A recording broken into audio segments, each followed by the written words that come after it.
Ora bem, isto tem aqui assim um amplificador. Ora bem, peço desculpa, estas coisas acontecem. Antes a gente tinha que vir todos até cá e tal, apanhar a chuvinha. Assim, há pessoas que estão em casa que são ótimas e que não se chateiam com o trânsito nem nada. Eu quero começar por agradecer, porque de facto é um convite que muito me honra. Eu não conhecia, confesso que eu não conhecia este solar nem esta associação e, portanto, um, e agradeço, tanto mais que, na verdade, a minha primeira, uma boa parte do meu trabalho foi feito aqui em Vila Nova de Gaia.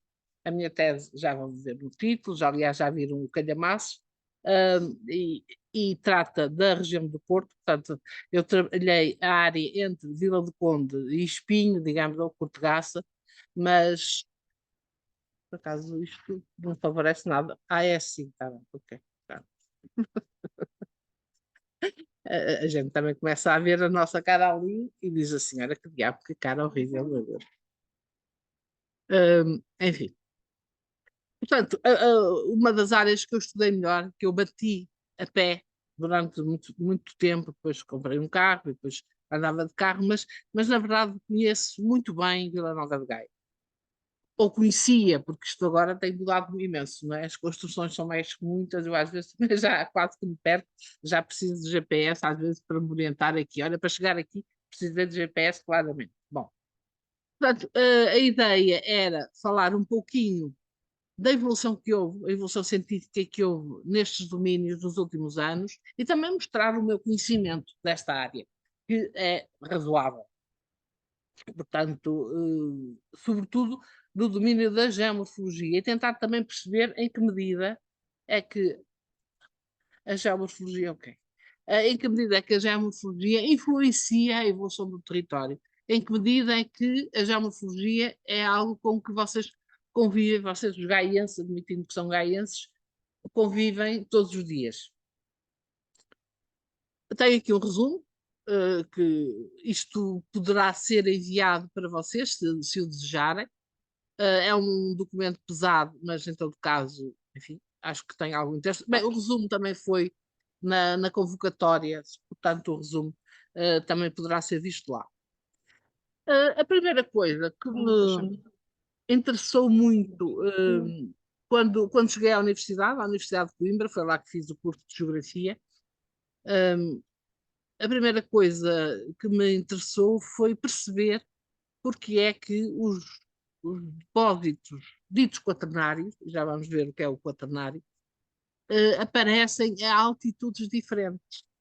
Portanto, aqui, segundo este boneco, que é do final dos anos 60, há, há formações que aparecem acima dos 100 metros, outras que aparecem à volta dos 90 metros, por aí fora. Mas numa curva, dentro de uma curva, com uma tendência geral para a descida. Pronto, isso é algo que me admira um pouco. Estes depósitos, em princípio, seriam depósitos ligados ao estacionamento do nível do mar. Portanto, isto significava que o nível do mar foi descendo, em princípio, não é? Se havia depósitos, os mais antigos, mais altos, os mais recentes, mais baixos, então quer dizer que o nível do mar Esta foi senhora. descendo. Ou então, uma Isto outra aqui são participantes, ali estou eu.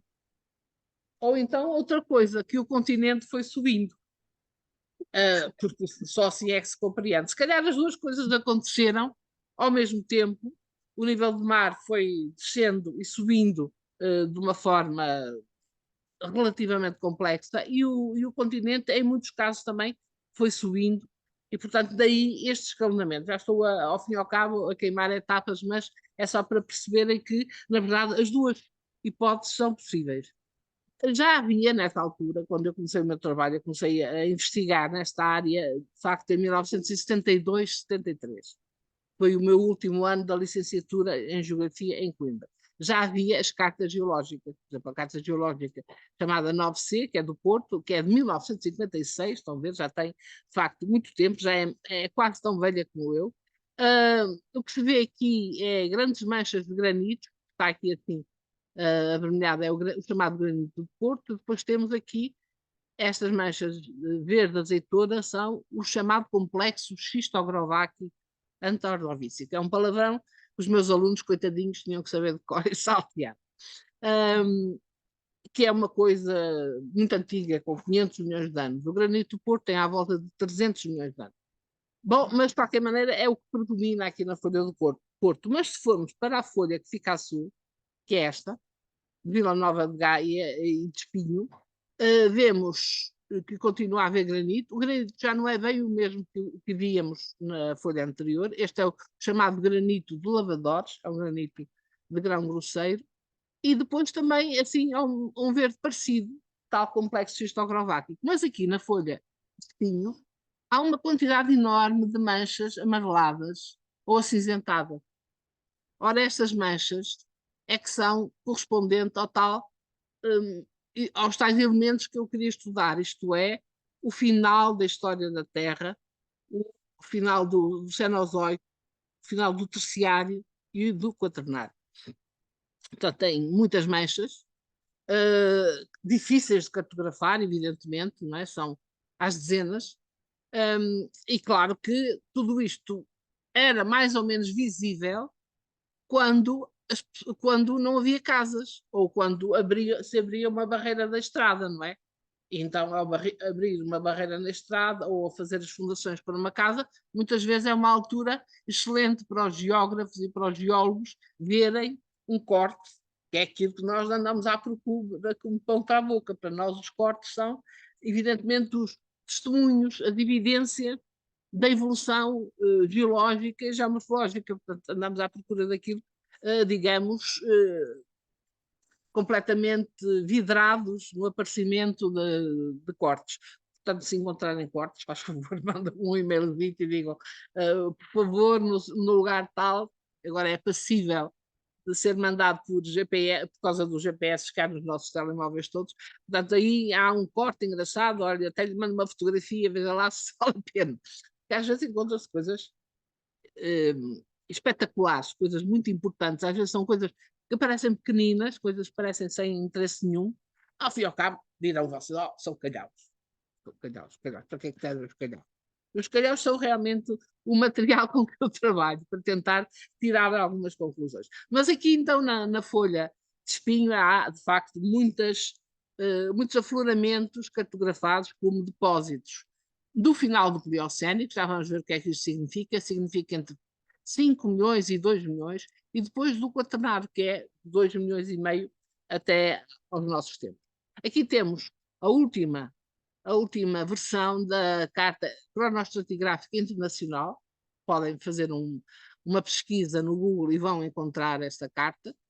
E aqui assim uma ampliação, para percebermos exatamente que o Quaternário é o último período das eras geológicas, faz parte do Cenozoico. Portanto, temos Paleozoico, Mesozoico, que é aqui, o Paleozoico é isto tudo, o Mesozoico, começa pelo Triássico, Jurássico, Cretácico, e depois o Cenozoico. O Cenozoico começou há 66 milhões de anos, no momento em que caiu o célebre asteroide que acabou com os dinossauros. Portanto, estas datas não são aleatórias, são datas que têm uma importância muito grande em termos da história da Terra, mas já lá vamos. Portanto, aqui assim temos um bocadinho da coluna estratigráfica correspondente ao Quaternário. Os depósitos que nós vamos ver são depósitos que são ora pliocénicos, portanto, como estão a ver, isso terá começado há 5 milhões de anos, ora pleistocénicos. Portanto, os primeiros são provavelmente pliocénicos, os outros que vêm a seguir são deste tal gelasiano, que é um nome novo que apareceu há pouco tempo, e que terá menos de 2 milhões e 500 mil anos. Ora bem, dessas cartas geológicas muito antigas, de 1956 e 1962, havia uma característica óbvia, a existência de muitos depósitos pliopleistocénicos, portanto, com 5 milhões de anos para a frente, mas também havia outra coisa que era muito importante, é que não havia falhas. As falhas são descontinuidades entre os terrenos que os geólogos identificam e que são muito importantes para a compreensão que eles têm da história geológica. As únicas falhas que havia eram estas, estão aqui assim perto de Valongo. Não havia mais falhas nenhumas nestas duas folhas, imagina. Portanto, há algo que está um bocadinho desatualizado, obviamente, não é?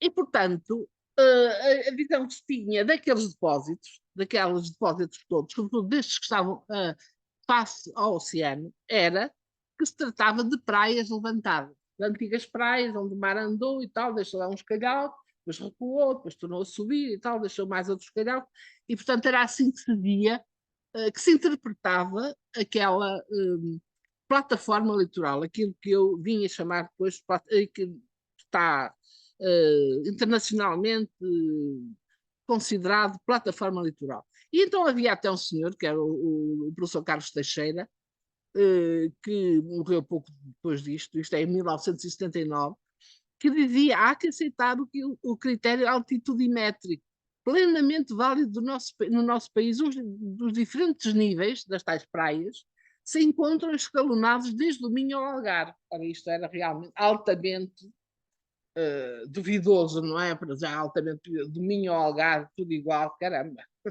Sendo que o Minho e o Algarve são coisas tão diferentes, sob todos os pontos de vista.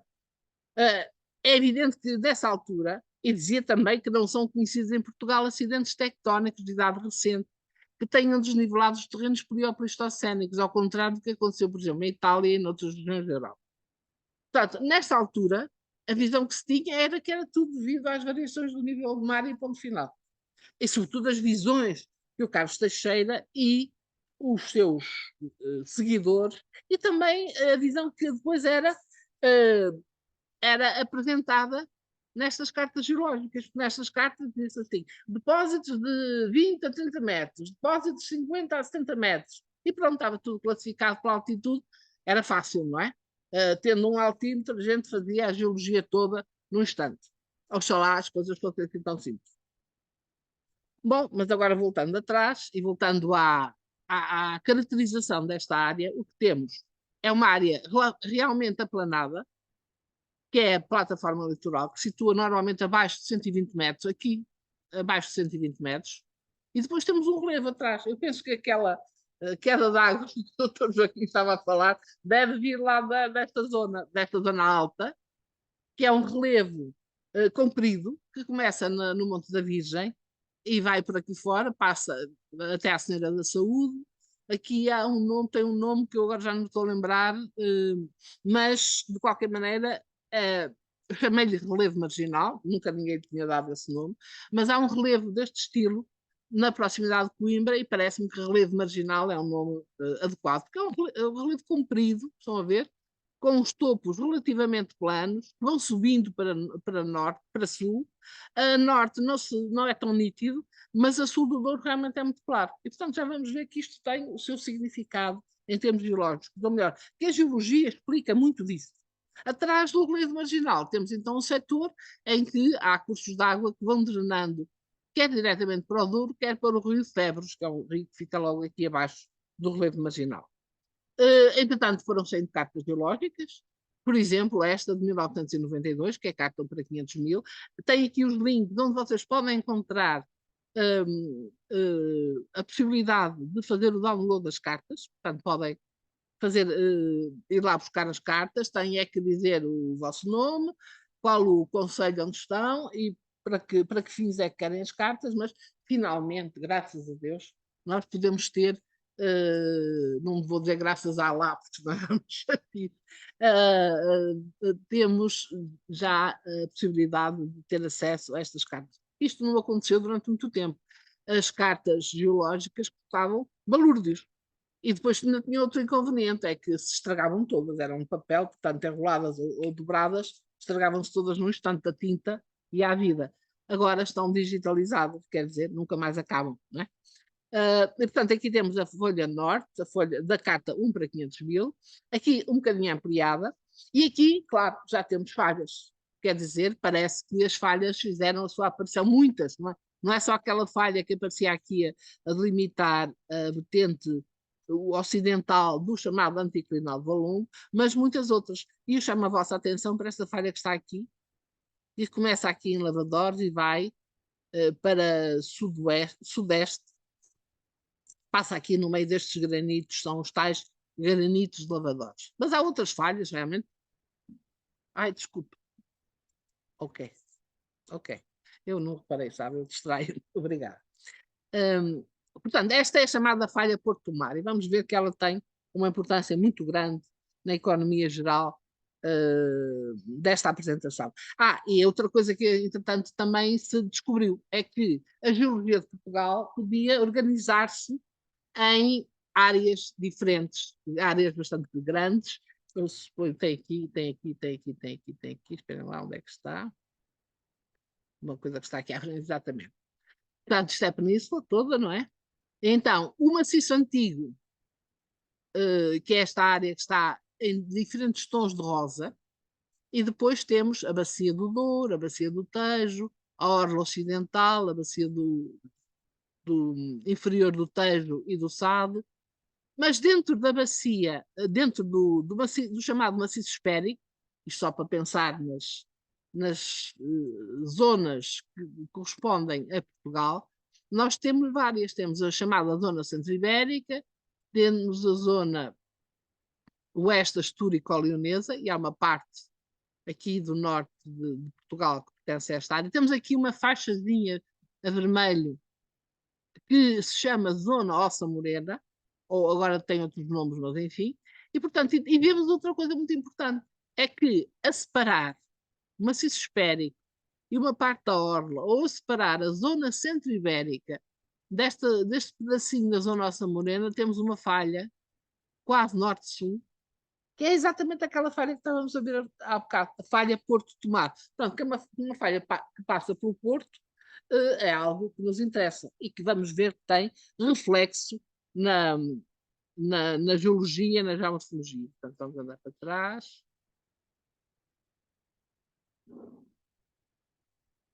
Pronto, cá temos a falha Porto Mar.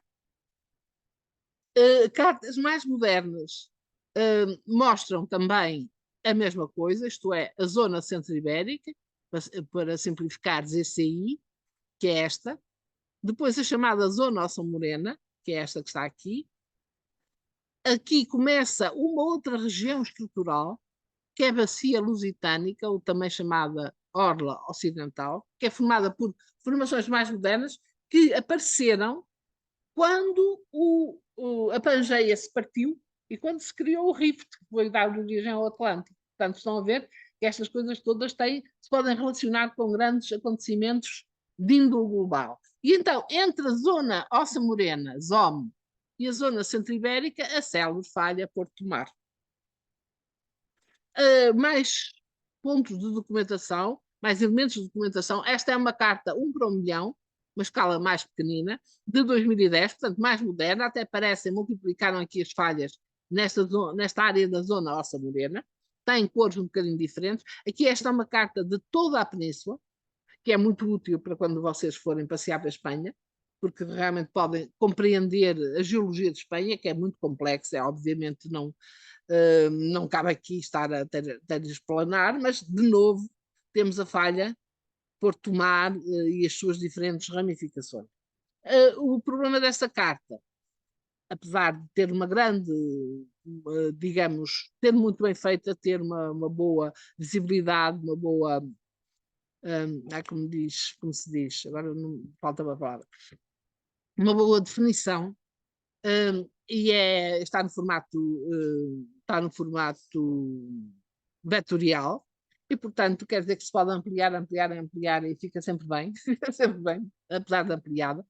Mas esta carta tem um inconveniente para nós, é que tem as cores das diferentes idades de rochas, são diferentes daquelas que nós usamos nas cartas portuguesas, isso às vezes complica um bocadinho. Por exemplo, isto aqui é aquela coisa que nós chamávamos os complexos xistograváticos, que estava a verde, aqui está assim, essa cor deslavada. Portanto, para nós estamos habituados a ver determinadas cores, não é assim tão fácil a interpretação.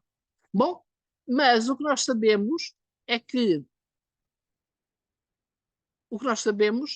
efetivamente,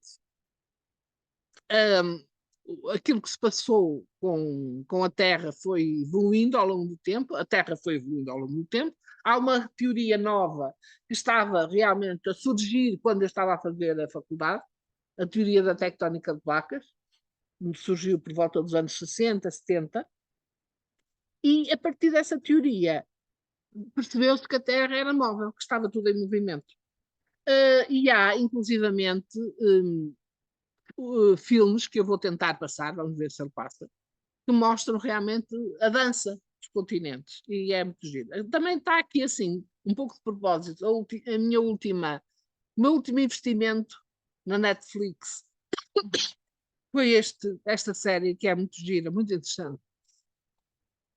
Chama A Vida no Nosso Planeta Azul. Tem dois defeitos. O quaternário está muito mal tratado, na minha modesta opinião. E, e também tem aquela coisa que agora é usual, de culparem o CO2, o dióxido de carbono, por todos os males que acontecem. E, portanto, isso aí estraga um bocadinho o esquema, mas, tirando isso, é uma série maravilhosa que eu recomendo, que vale mesmo a pena ver. Então, para as criancinhas, para as pessoas que não sabem nada, nem de geologia, nem de botânica, nem de zoologia, é maravilhoso, porque, de facto, dá a ideia de como as espécies evoluíram. Está aqui, assim, este, este alerta, porque vale a pena ver. Então vamos tentar ver aqui, vamos ver se ele porta bem. Não, tá bem, não havia necessidade. Pronto, como é que eu tiro os... Não tenho. Pronto, não há hipótese. Ok. É porque nem sequer me deixam tirar os anúncios. Vá lá, vá. Hum,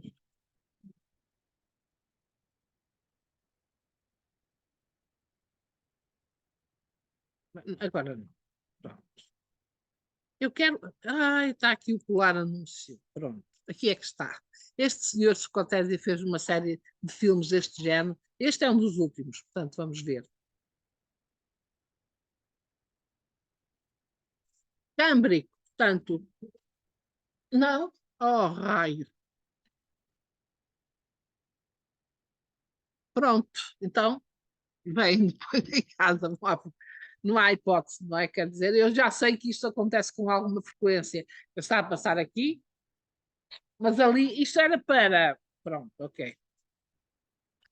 Ok, ok.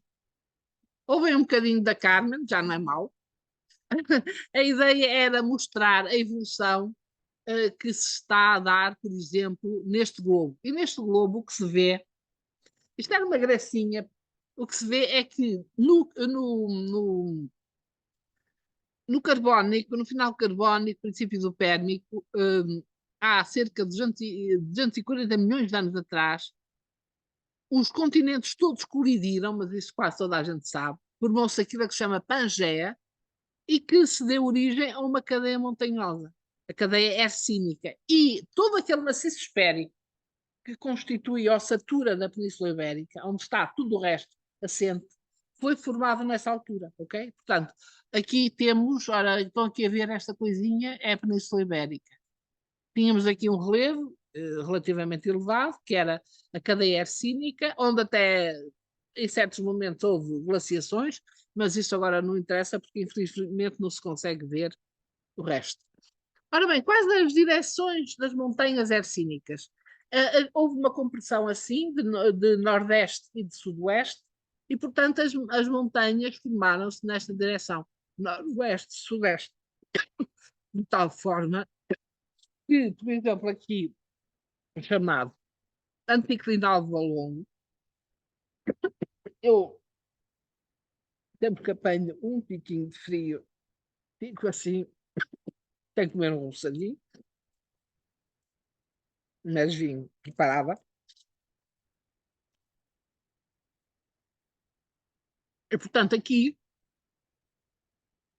já agora talvez possamos ampliar isto mesmo, amplia, para esta dobra, isto é criado porque os terrenos, as rochas são comprimidas, formam uma dobra deste género. O anticlinal de Valonga é uma dobra que está assim, a mergulhar para norte e que tem depois duas cristas que se afastam e dão origem, nomeadamente, a esta parte terminal do anticlinal, que é o chamado feixe periclinal do anticlinal de Valonga,